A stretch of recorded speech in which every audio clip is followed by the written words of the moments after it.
തിരുവനന്തപുരം പോത്തൻകോട് സുധീഷ് കൊലപാതകത്തിൽ പ്രതികൾക്ക് ജീവപര്യന്തം ശിക്ഷ. ഒട്ടകം രാജേഷ് ഉൾപ്പെടെ മുഴുവൻ പ്രതികൾക്കും കോടതി ശിക്ഷ വിധിച്ചു. നെടുമങ്ങാട് പട്ടികജാതി വർഗ പ്രത്യേക കോടതിയാണ് ശിക്ഷ വിധിച്ചത്. മംഗലപുരം സ്വദേശി സുധീഷിനെയാണ് 11 പേരടങ്ങുന്ന സംഘം വെട്ടിക്കൊലപ്പെടുത്തിയത്. പ്രതികൾക്ക് വധശിക്ഷ നൽകണമായിരുന്നുവെന്ന് സുധീഷിന്റെ അമ്മ ലീല പറഞ്ഞു.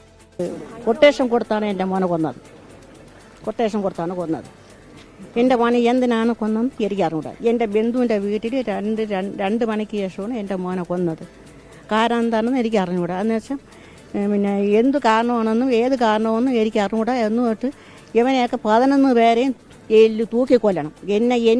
എൻ്റെ മനസ്സ് തുടിക്കും കണക്ക് അവൻ്റെയൊക്കെ അമ്മേരെയും അച്ഛൻ്റെയും അനിയത്തിമാരെയും ഹൃദയം ഇതേപോലെ നീറണം എന്നാണ് ഞാൻ പറയണത്. എനിക്ക് വിഷമമുണ്ട് എൻ്റെ മോനെ കുറിച്ച്. എൻ്റെ മോൻ എൻ്റെ ഭർത്താവ് എൻ്റെ മൂത്ത മൈ സുധീഷ് മരിക്കുന്ന സമയത്ത് 13 വയസ്സായിരുന്നു. ഈ 13 വയസ്സ് ഞാൻ ചാണാൻ ചേർന്നാണ് എൻ്റെ 3 മക്കളും ഞാൻ ചോദിച്ചത്. എനിക്ക് പറയാൻ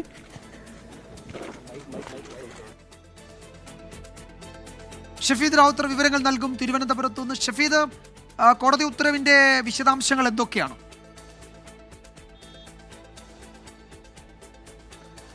വിജയകുമാർ, നമുക്കറിയാം, അതായത് കേരളം അതുവരെ കണ്ടിട്ടില്ലാത്ത തരത്തിലേക്ക് വലിയൊരു ക്രൂരതയായിരുന്നു പോത്തൻകോട് സുധീഷ് കൊലപാതകം. അതായത് ഗുണ്ടാപ്പകയുടെ പേരിൽ 2 ഗുണ്ടാ സംഘങ്ങൾ തമ്മിൽ തർക്കമുണ്ടാവുകയും അതിനുശേഷം ഈ ഗുണ്ടാ സംഘത്തെ ഭയന്ന് ബന്ധുവീട്ടിൽ ഒളിവിൽ കഴിയുകയായിരുന്ന സുധീഷിനെയാണ് ബൈക്കിലും ഓട്ടോറിക്ഷയിലും എത്തിയ സംഘം 11 സംഘം ക്രൂരമായി വെട്ടിക്കൊലപ്പെടുത്തിയത്. ശേഷം ഈ സുധീഷിന്റെ കാല് അവിടെ നിന്ന് ഏതാണ്ടൊരു 40 മീറ്റർ അപ്പുറത്തേക്ക് പൊതുസ്ഥലത്തേക്ക് എത്തി വലിച്ചെറിയുന്നതടക്കം CCTV ദൃശ്യങ്ങളിൽ കേരളം കണ്ടതാണ്. ഈ കൊലപാതകത്തിന്റെ ശിക്ഷാവിധിയിൽ ഇന്ന് ശക്തമായ വാദപ്രതിവാദങ്ങൾ നെടുമങ്ങാട് SC കോടതിയിൽ നടന്നു. ഇതിൽ ഏറ്റവും പ്രധാനമായും പ്രോസിക്യൂഷൻ ഉയർത്തിയത് ഈ പ്രതികളുടെ മുൻകാല ക്രിമിനൽ പശ്ചാത്തലം ഉൾപ്പെടെയുള്ള കാര്യങ്ങൾ പരിശോധിക്കണം എന്നുള്ളതായിരുന്നു. പ്രത്യേകിച്ച് ഈ കേസിലെ 3ാം പ്രതിയായിട്ടുള്ള കുപ്രസിദ്ധ ഗുണ്ട ഒട്ടകം രാജേഷ് 18 കേസുകളിൽ പ്രതിയാണ്. അതിൽ 3 കേസുകൾ കൊലപാതക കേസുകളാണ്. മാത്രമല്ല, ഈ വെട്ടിയെടുത്ത കാല ആഹ്ലാദാരവങ്ങളോട് പ്രദർശിപ്പിക്കുകയും പൊതുസ്ഥലത്ത് വലിച്ചെറിയുകയും ചെയ്ത പൊതുസമൂഹത്തിൽ ഭീതി സൃഷ്ടിക്കുന്ന ഒരു എലമെന്റ് ഉണ്ട്. അതടക്കമുള്ള കാര്യങ്ങൾ ഗൗരവമായി പരിഗണിച്ച് 1ാം പ്രതി സുധീഷ് ഉണ്ണി, 3ാം പ്രതി ഒട്ടകം രാജേഷ് എന്നിവർക്ക് ഈ ക്യാപിറ്റൽ പണിഷ്മെന്റ് തന്നെ നൽകണമെന്നുള്ളതായിരുന്നു പ്രോസിക്യൂഷന്റെ വാദം. എന്നാൽ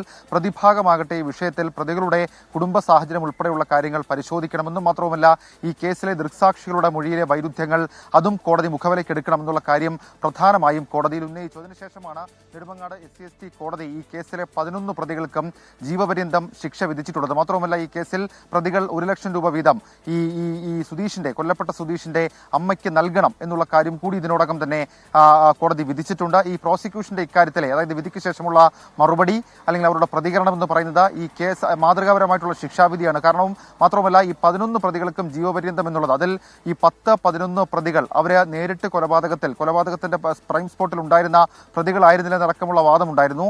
അവർക്കടക്കം ജീവപര്യന്തം ശിക്ഷ വിധിച്ചത് അത് മാതൃകാപരമാണ്, അത് പൊതുസമൂഹത്തിന് വലിയ സന്ദേശം നൽകുന്ന വിധിയാണ് എന്ന് പ്രോസിക്യൂഷൻ T ഗീനാകുമാരിയും പ്രതികരിച്ചിരുന്നു. ഏതായാലും വലിയൊരു ക്രൂരമായിട്ടുള്ള കൊലപാതകത്തിനാണ് ഇപ്പോൾ കോടതിയുടെ ഭാഗത്ത് നിന്ന് മുഴുവൻ പ്രതികൾക്കും ജീവപര്യന്തം ശിക്ഷ വിധിച്ചിട്ടുള്ളത്. വിജയകുമാർ, പ്രതികൾക്ക് വധശിക്ഷ നൽകണം എന്നായിരുന്നു സുധീഷിന്റെ അമ്മ ലീല അതിനുശേഷം പ്രതികരിച്ചത്. ഇതിൽ പ്രധാന പ്രതികൾക്ക് ക്യാപിറ്റൽ പണിഷ്മെന്റ് നൽകണമെന്ന് പ്രോസിക്യൂഷനും കോടതിയിൽ ആവശ്യപ്പെട്ടിരുന്നു. പക്ഷേ ജീവപര്യന്തമാണ് പ്രതികൾക്ക് നൽകിയത്. മുഴുവൻ പ്രതികളെയും ശിക്ഷിച്ചു എന്നതുകൊണ്ട് തന്നെ വിധി ഏറെക്കുറെ സ്വീകാര്യമാണെന്ന് ഇപ്പോൾ പ്രോസിക്യൂഷനും വ്യക്തമാക്കുകയാണ്. ഷഫീദ് റാവുത്തറാണ് വിവരങ്ങൾ നൽകിയത് തിരുവനന്തപുരത്ത് നിന്ന്.